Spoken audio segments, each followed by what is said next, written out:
get to a place in life and we're like, it's time to act, it's time to go, and that time has arrived.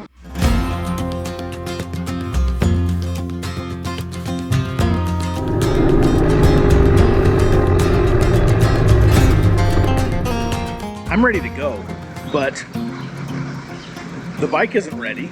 I have things that I haven't even installed on it yet. I have parts, tools, things like that are going to be arriving. I'm going to go meet the parts in Colorado Springs and pick those up there. I had to have those shipped out because I didn't want to stick around and wait for them to get shipped here to Tennessee. So I'm absolutely playing this dynamically. We're making things up as we go. And when I say we, like me and you, we're going to make things up as we go. And I'm really looking forward to just keeping that flexibility the whole time. So the bike isn't ready. Like I have like one major issue. I'll talk about that later, and it'll play itself out, I'm sure. We'll get it figured out, but it currently is a major issue in terms of the whole plan.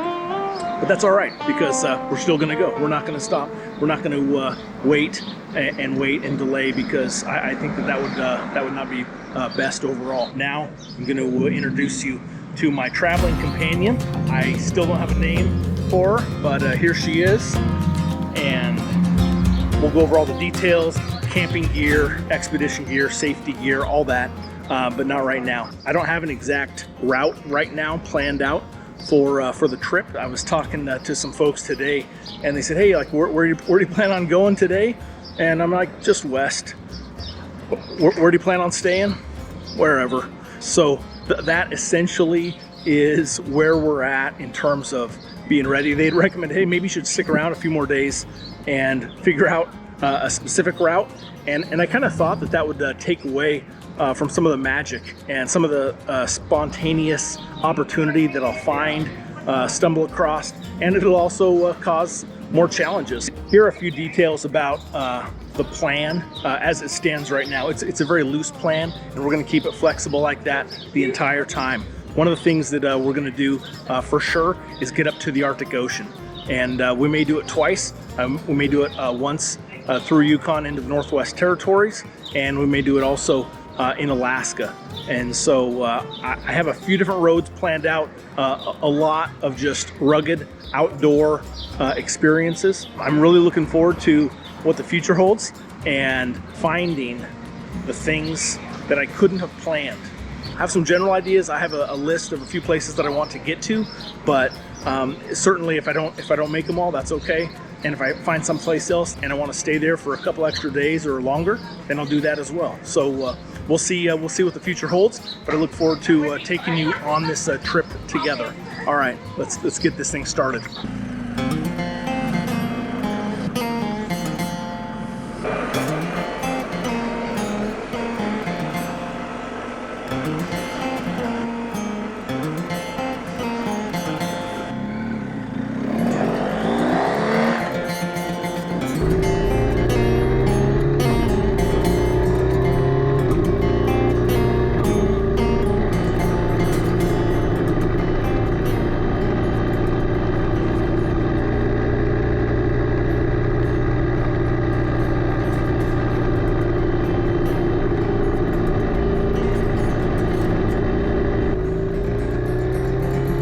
The plan is going to be for today, just get on the road, take Interstate 40 and bomb it west all the way through Arkansas, all the way through Oklahoma. So if you're from those states, great, but we're not going to stop and look around. I know there's some great things in both the states, but we're not going to see them this trip.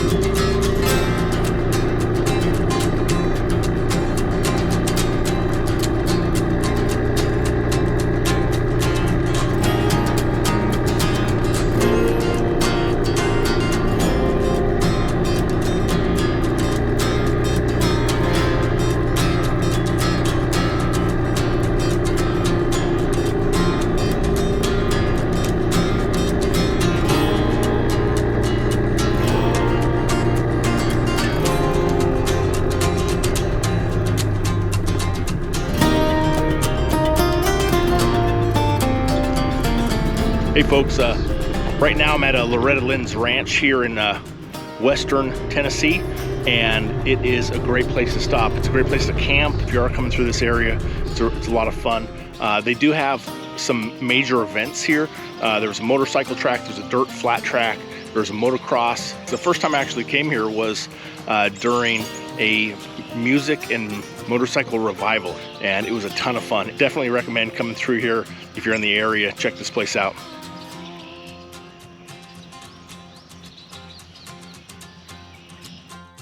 I'm driving across Arkansas and Oklahoma today, and the goal is to get out west, so I'm not gonna stop and explore either state. I'll show you what each looks like, but no one wants to watch a straight shot across Interstate 40, trust me.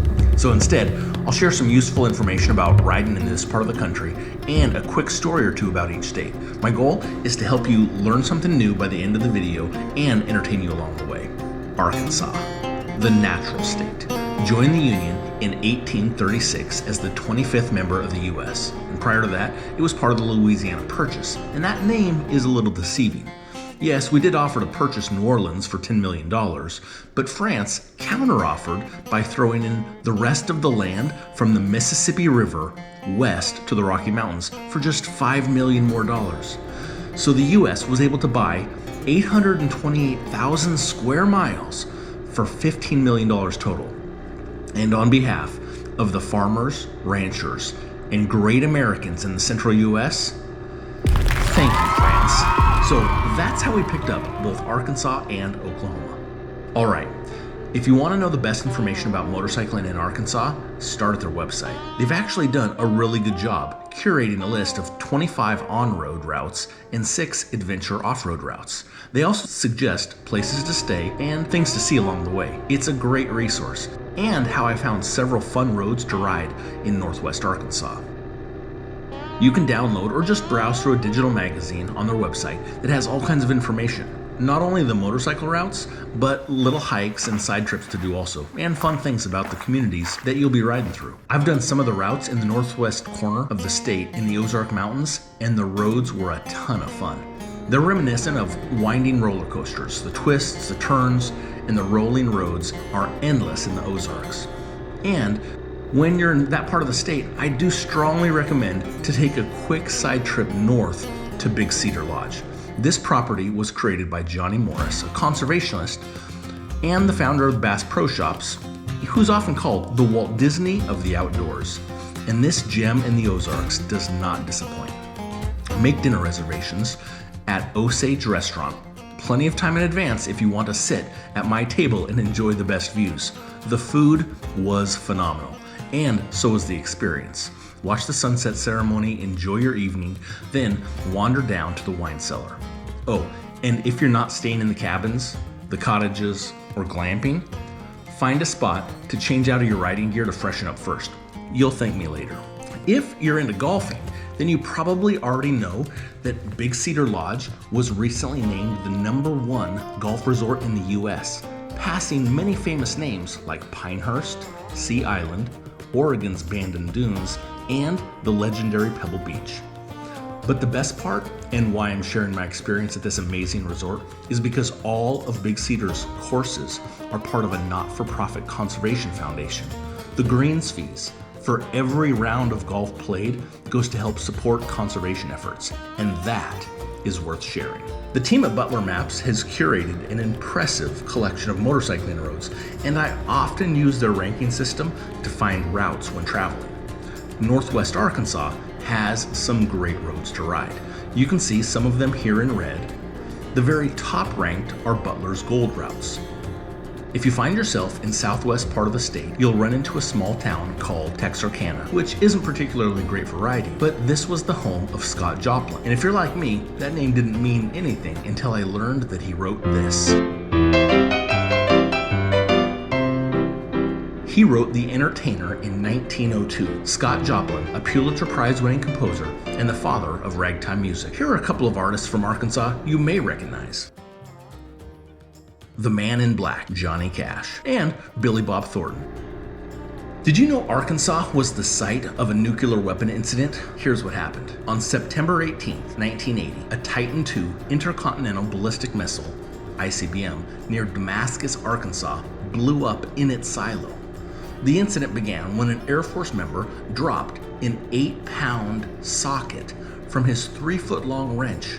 The socket fell approximately 80 feet down the silo and punctured the missile's fuel tank, causing a leak of highly volatile rocket fuel. The Titan II missile was 100 feet tall, had a 10-foot diameter, and weighed about 330,000 pounds, and housed a powerful nuclear warhead. The situation quickly escalated. The missile complex exploded in the early hours the next morning. The 740-ton silo door was catapulted along with the nuclear warhead. Fortunately, it did not detonate, preventing a catastrophic nuclear explosion. And at daybreak, the Air Force retrieved the warhead, which was returned to the Pantex weapons assembly plant. The destructive power of the 9-megaton warhead that flew through the air that fall day and safely landed in Arkansas is hard to conceptualize. For example, a 1-kiloton explosive could be visualized by stacking TNT into a cube that's 27.8 feet on each side. The first atomic bomb used in World War II detonated with an energy of 15 kilotons, or 15 of these cubes. The 9-megaton warhead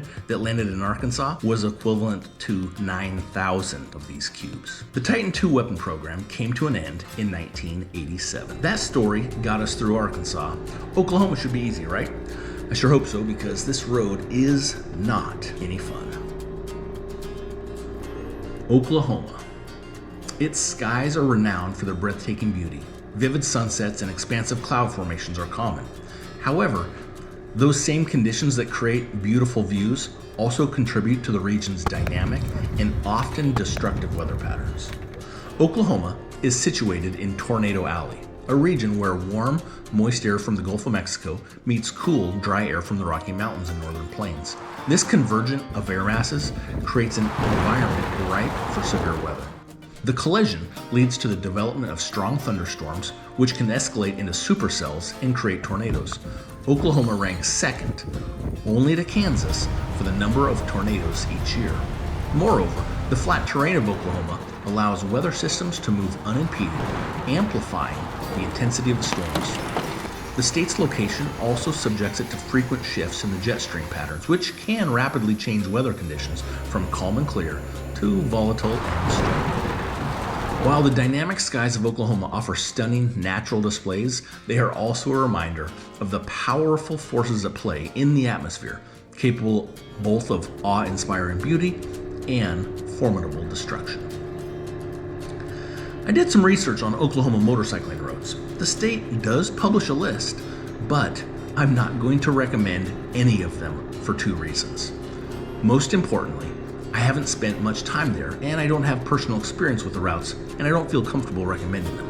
Second, their most highly lauded scenic route is the Talamina Scenic Drive, which does look very nice, but it's only 50 miles long and doesn't have a lot of other good routes near it. It is worth mentioning that the longest stretch of Route 66 is located in the Okie State, so if that route is on your bucket list, let me know how it goes.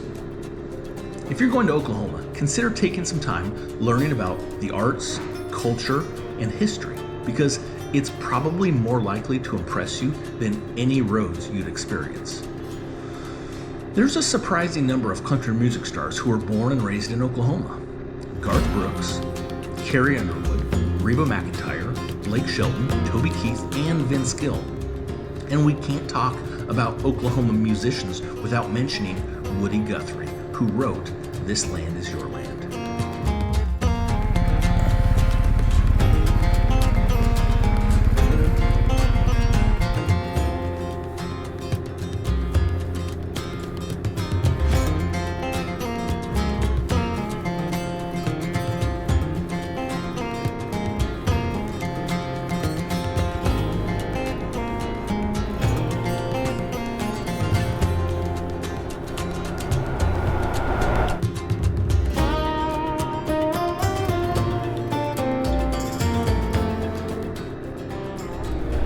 I have 4 miles of range and 4.7 miles to the gas station.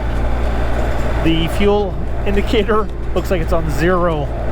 And that 4-mile range is just based on the average of what I've been doing for this tank of gas. And fingers crossed.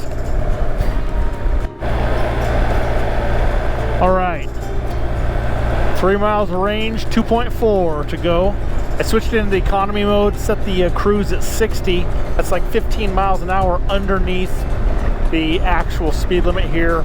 And for the whole tank of gas, I'd been going 70 on cruise control. And so I figured if I changed it to economy mode and dropped the speed down 10 miles an hour less than I had been averaging, that should be enough to get me there. And it looks like it's gonna happen. We're getting close. All right, that is a good sign right there. See the big red heart or Love's gas station, and 1 mile to go with 0.8, 0.7 to get to the station.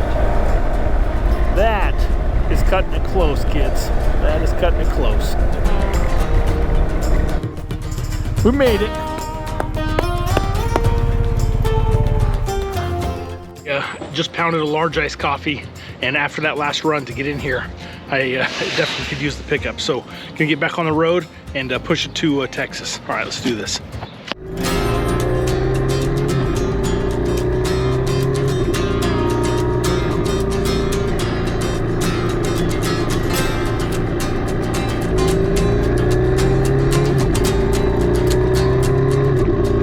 The baseball player, Mickey Mantle, was from Oklahoma, and a number of people you may recognize from Hollywood have ties to the state, including Brad Pitt, Chuck Norris, Ron Howard, Phil McGraw, and Kristen Chenoweth.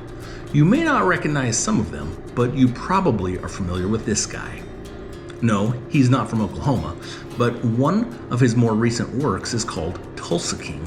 The series stars Sylvester Stallone as Dwight the General Manfredi, a New York mafia capo who's exiled to Tulsa, Oklahoma.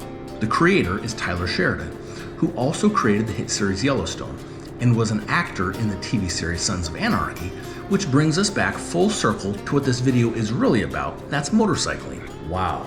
Like, where did my mind just wander to during that last 100 miles riding on this never-ending, flat, straight road? Well, Oklahoma isn't over yet, so let's wind the clock back and take a look at the mid-1800s here. It's sure to be more interesting than riding a motorcycle across the state today. So, Texas ranchers realized that they could get a better price for their cattle in St. Louis and later Dodge City, Kansas, which motivated them to drive their cattle across to Oklahoma. These cattle drives strongly contributed to the rise of the American cowboy culture. Oklahoma's history is also deeply intertwined with its Native American heritage. The state is home to a diverse array of tribes, each with their own unique culture, language, and tradition. The state has the third largest number of federally recognized Native American tribes, only behind Alaska and California, with 67 in total. The largest tribe in the state by population are the Cherokee and Choctaw, which coincidentally were two of the nations employed by the US military in World War I as code talkers. They are less known than the Navajo code talkers who participated in every major US Marine operation in the Pacific Theater during World War II. However, the Choctaw were the first to send their secret coded messages in their own language for the US military. After World War I and before World War II, Germany sent students to the US to study these Native American languages and cultures of the Cherokee, Choctaw, and Comanche. Tim McGraw sang about the Cherokee and Choctaw in his first Top 40 hit back in 1994. In that video, Tim was riding an Indian brand motorcycle, which brings us back to this story about motorcycling through Oklahoma. It would be inappropriate not to mention the forced removal of these people known as the Trail of Tears, which led to their resettlement here in Oklahoma. I use the term resettlement loosely because it's more akin to being exiled to Oklahoma. Not the Tulsa King type exile, but the event between 1830 and 1850 was a real tragedy with high death rates due to starvation and exposure. On a lighter note, a few years later in 1889, when the government opened 2 million acres of land for settlement, the state, or more accurately, its people, earned their nickname.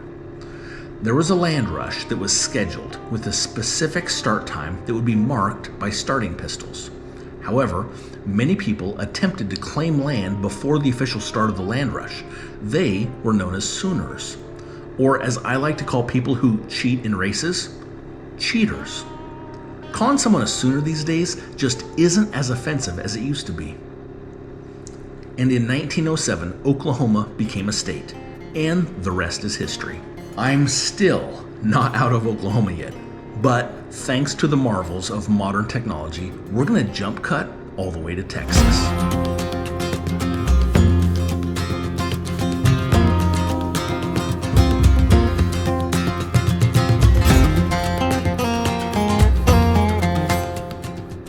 I rode the motorcycle today from Tennessee through Arkansas, through Oklahoma, made it here to Texas, got to Shamrock. I was like, that sounds lucky. And then at Shamrock, I found the Blarney Inn. I was like, okay, that's a sign. I'm gonna go ahead and stay here tonight, and I could use some luck for this trip, right? So it was 866 miles, and I did it in like 13 hours. Let me double check what it says here on Rever. Yeah, 13 hours and 13 minutes for 866. So it was a good ride, but I'm definitely ready to take a rest here, get some sleep, and I decided to take it easy because it's like 11:30. So instead of like setting up the tent and camping, there is a campground. I checked it out. It's a good place to go right here on Route 66. It's pretty cool, but I just felt lazy after a hard ride. So I'm going to take it easy and grab a bed here tonight.